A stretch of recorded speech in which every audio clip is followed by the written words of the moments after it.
Okay, this video is to show people what to expect after they've had their jersey. If they decide to invest in a jersey, and what to expect after they've had it for a little while. This particular jersey I bought in 2017. I believe it was either the first or second year of this particular style. So when I say the style, I'm talking about that neckline. I don't know if anybody's paying attention. If you look at it, as you probably have. But the neck, this is what they call a chainmail neck. Let me see if I can push that. And what they're currently wearing in the 2020 season right now. It's similar to this. This isn't exactly the way it's put together on the one they're currently wearing, but it's very close. We'll get to more of that later. There was two versions of this colorescent jersey available. This was the more expensive of the two versions. One was had screen printed numbers and letters. This one has sewn on. However, the numbers are different than the elite version in that the fabric, there's no separate fabric around the border of the numbers. It's just a white number with a printed, they print that on there with some kind of textile. And but one thing I do like about this jersey is the screen printing on this one, on the shoulders and sleeves, is very nice. It's holding up very well. It's rubbery to the touch. However, the fabric, on the other hand, is very delicate for a football jersey. If you were to actually wear this in a football game, it'd be wasted before the game was over. I mean, it would be. It's like, reminds me of like women's nylons, how they snag. Not that bad, but like that. It's not very durable fabric, I don't think, and it stains easy, I'm sure. I haven't tested it, but yeah, that's the part I don't like about it. Everything else is great. I love it, except for the fact that it is a stain magnet. I can find dirt in the clean room, so without trying. Yeah, I used to have. One time in my life, I owned a pair of white pants, and I wore them in a field of grass one time, and before I knew I had grass stains, I don't even know how. Okay, now that one's aside. The next one I bought was in 2018, and this is the home colors jersey. This is the one jersey available that they had on their website at the time. The website I looked at, it's reputable. I didn't pay that much money. I don't want to knock off. Okay, and this one, I love everything about this jersey. There's only one thing about this jersey I don't like. But I'll tell you the things I like first. I love the numbers, how perfect they are. They're done very well and neat and tidy. I like the way they do it better than the previous Reebok. When Reebok had the contract, they just layered them. But this is a separate piece of fabric that runs around the border. It's stitched on both sides, so it's not all that weight from the number on your skin. If you've ever worn them, you know what I'm talking about. So it breathes a little bit better. But yeah. The fabric is again that 4-way stretch, and when you put this thing on, it reminds me of putting on a wetsuit. Seriously, it stretches like you would not believe. But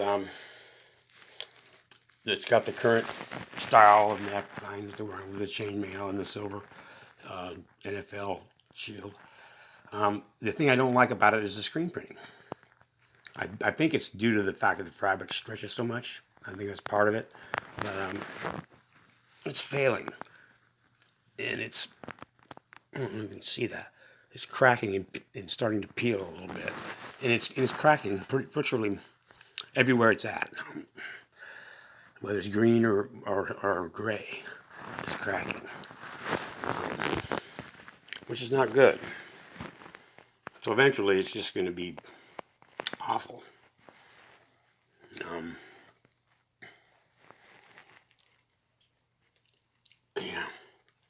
And all around the neck, the green's cracking. And it's not because I put it in a dryer or anything. It's the only time it's been in a washing machine one time and hand washed every time after that. Okay, now I saved the best for last. This is one I just got this last summer, 2020. The funny thing about it is it's got the 2012 neckline, the one they were sold out of when I bought the other one.